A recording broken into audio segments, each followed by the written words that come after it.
जय श्री राधे। पूज्य श्री सद्गुरुदेव भगवान के चरणों में प्रणाम। आइए आज से हम नाम जप महिमा की इस सीरीज को शुरू करते हैं। अलग अलग संतों के नाम जप पर विचार आज से हम सुनेंगे। इस युग में भगवान नाम जप व सेवा ही प्रधान साधन है भगवान को पाने का। संसार समुद्र से पार होने के लिए कलयुग में श्री हरि नाम जप व सेवा से बढ़कर और कोई भी सरल साधन नहीं है। भगवान नाम से लोक परलोक के सारे अभावों की पूर्ति तथा दुखों का नाश हो सकता है। सभी अवस्थाओं में प्रतिक्षण भगवान का नाम विश्वास पूर्वक लेते रहना चाहिए। नाम साक्षात भगवान ही है। भाव पूर्वक केवल भगवान नाम का संकीर्तन करना शुद्ध हरि कथा है और इससे भगवान साक्षात प्रकट हो जाते हैं। आज अधिकांश लोग किसी न किसी संत या धर्म संस्थाओं से जुड़े हैं। यहाँ तक कि बहुत लोगों ने संतों से दीक्षा भी ले रखी है, परंतु देखने में आया है कि भजन करने वालों की संख्या बहुत कम है। नाम निष्ठा कहीं कहीं देखने में मिलती है। नाम जप करने वाले भी इतना जप नहीं करते जितना कर सकते हैं। लाखों रुपए खर्च करके संतों के प्रवचन व कथा करवाने वाले लोगों को भी बहुत पास से देखा है। अधिकांश लोग नाम जप साधना से शून्य ही मिले। कहाँ तक बताएं, संतों के पास रहने वाले भी अधिकतर साधना शून्य ही मिले। कई तो संत भेष में आकर भी नाम जप साधना में नहीं लग पाए। क्या कारण है कि इतनी सरल साधना होने पर भी इससे वंचित हैं? विशेषकर कलयुग में तो भव सागर पार जाने के लिए भगवान का नाम ही आधार है।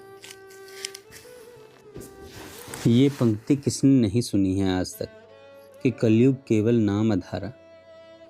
हरे नाम एव केवलम कलौ नास्तेव नास्तेव नास्तेव गतिरन्यथा। फिर लोग क्यों नहीं नाम जपते, और जो लोग जपते हैं वे भी बहुत थोड़े में ही क्यों संतोष कर लेते हैं? इस प्रकार के प्रश्नों का उत्तर पाने के लिए मैंने लोगों को बहुत नज़दीक से अनुभव किया। उनसे ये प्रश्न किए तो कारण ज्ञात हुआ। भजन न होने के जो कारण मुझे लोगों से ज्ञात हुए वही आज से हम चर्चा करेंगे, और आशा करता हूँ इससे नाम जप के प्रति अनेक शंकाएं व प्रश्न जो भजन में विघ्न रूप हैं उनका अवश्य ही समाधान होगा। आइए सबसे पहले भगवान नाम निष्ठ संत पूज्य श्री भाई जी श्री हनुमान प्रसाद जी पोद्दार के विचारों को सुनते हैं।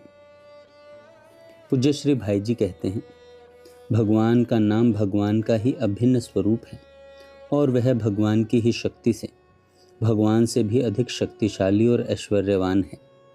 जैसे किसी महान वैभवशाली सम्राट को अपने खजाने की असंख्य धनराशि संख्या का पता नहीं रहता, इसी प्रकार नामी भगवान भी अपने नाम के अनंत गुणावलियों का पता नहीं रखते। यह भी उनका एक महान गुण है। भगवान के जिस मंगलमय नाम से पंचम पुरुषार्थ भगवत प्रेम की प्राप्ति हो सकती है, उसके बदले में मोक्ष की चाह करना भी प्रेमियों ने कामना माना है। अतएव लोक परलोक की किसी भी क्षुद्र महान कामना में नाम का प्रयोग करना एक प्रकार से अविवेक या मूर्खता ही है। लोक परलोक के जो भोग हैं सभी दुख योनि और विनाशी हैं। ऐसे मधुर विष रूप विषयों की चाह करना और नाम के बदले में उन्हें चाहना घोर मूर्खता है। तुलसीदास हरि नाम सुधा तजी सठ हटि पियत विषय विष मांगी। अतः बुद्धिमान और अपना यथार्थ कल्याण चाहने वाले साधक को उसका यही कर्तव्य है कि वह अपने जीवन को भगवान के नाम में लगा दे और नाम के फलस्वरूप उत्तरोत्तर बढ़ती हुई नाम निष्ठा की ही कामना करे। यही नाम का आदर है और इसी भाव से नाम का सेवन भी करना चाहिए। परंतु जब तक यह भाव जागृत न हो तब तक किसी भी भाव से किसी भी सत्कामना को लेकर नाम का आश्रय लेने में कोई आपत्ति नहीं है। ऐसा करना मूर्खता होने पर भी पाप नहीं है, वरम कर्तव्य है। अवश्य ही जिसमें किसी दूसरे का जरा भी अहित होता हो और परिणाम में अपना भी अहित होता हो, ऐसे किसी कार्य की सिद्धि के लिए भगवान के नाम का प्रयोग कभी नहीं करना चाहिए। जब तक भगवान के नाम में रुचि न पैदा हो तब तक भगवान के नाम का अभ्यास करना चाहिए। जब तक भगवान के नाम में रुचि न पैदा हो तब तक भगवान के नाम का अभ्यास करना चाहिए और अभ्यास की दृढ़ता न होने तक अमोघ औषधि के रूप में भगवान का नाम लेना चाहिए। भगवान का नाम नित्य मधुर और दिव्य अमृत स्वरूप है। उदाहरण के लिए मिश्री मीठी होने पर भी पित्त के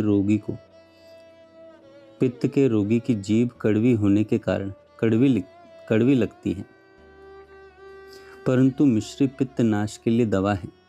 मिश्री के सेवन से पित्त का शमन होने पर जब जीभ का कालापन मिट जाता है तब मिश्री मीठी लगने लगती है, क्योंकि वह मीठी ही है।